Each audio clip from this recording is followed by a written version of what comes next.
सोलापूर शहरामध्ये या राज उत्पादन शुल्क अधिकाऱ्याकडून आणि काही लोकांकडून पूर्णपणे आर्थिक व्यवहार करून या सोलापूर शहरामध्ये पानपट्टी असू द्या, चायनीजच्या गाड्या असू द्या किंवा ढाबा असू द्या, त्या ठिकाणी परमिट रूम आणि वाईन शॉपसारखं स्वरूप आज सोलापूर शहरामध्ये राज उत्पादन शुल्कच्या अधिकाऱ्याच्या आशीर्वादामुळे आज निर्माण झालेले आहे।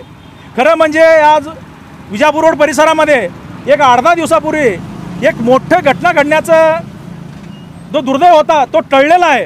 कारण तिथं कॉलेजचे मुली आज तिथं ए जी पाटील कॉलेज आहे, सोनी कॉलेज आहे, विविध मंदिर आहेत।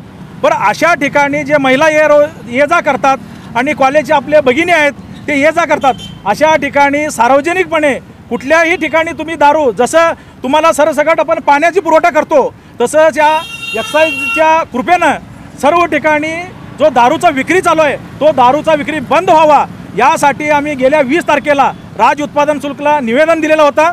परंतु त्या निवेदन दिल्यावरती त्यांनी कारवाई करतो म्हणून आम्हाला आश्वासन दिलं, परंतु कुठलीही कारवाई त्यांनी केलेली नाहीत। त्याच्यामुळं आज त्यांना आपण स्मरणपत्र याद्वारे देत आहोत की समजा आता इथून पुढे जर तुम्ही नाही केला तर आज एक्साईज सुधारायचा जो कारभार आहे राज उत्पादन शुल्कचा, त्या कारभाराच्या विरोधात शिवसेना उद्धव बाळासाहेब ठाकरे पक्षाच्या वतीनं शिवसेना टाळणं तेच दारू आपण या एक्साईजच्या ऑफिसरच्या टेबलावरती ओतल्याशिवाय आम्ही राहणार नाही।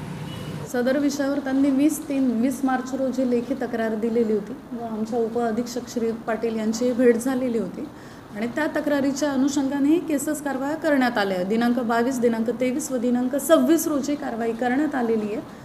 पण त्यांची मागणी आहे अजून वारंवारिता व्हावी, त्याला डिपार्टमेंट बांधील आहे की वारंवार केसेस केल्या जातील, भरारी पथकासह होतील आणि पोलीस विभागाबरोबरही केल्या जातील। त्यांची वारंवारिता वाढविण्यात येईल आणि त्या मुद्द्यांचेही मला ते आज पहिल्यांदा भेटले, त्यांच्या मुद्द्यांची आम्ही दखल घेऊन जास्तीत जास्त परिणामकारक कारवाई करण्यात येईल। वाईट हे होतं एकही महिला सांगायला आली नाही।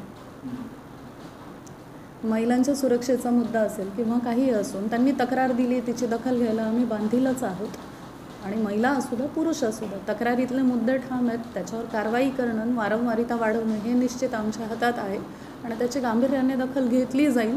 जर कॉलेजचे मुलं जर पितांना आढळले तर 100% 68-84 अंतर्गत म्हणजे विना परवाना नसलेल्या ठिकाणी मद्यसेवन हे चुकीचं मानलं जातं आणि त्याच्या अंतर्गत कठोर कारवाईचे अवलंब केला जाईल। जागा मालकांनी स्वतःची जागा ही अनधिकृत ढाब्यांना किंवा मद्यप्राशनासाठी उपलब्ध करून देऊ नये व ज्यांच्याकडे मद्यसेवनाचे परवाने नाही आहे त्यांनीही ऑफिशियल अधिकृत लायसन्स वगळता अन्य ठिकाणहून मद्यपान करू नये असं आवाहन करण्यात येत आहे।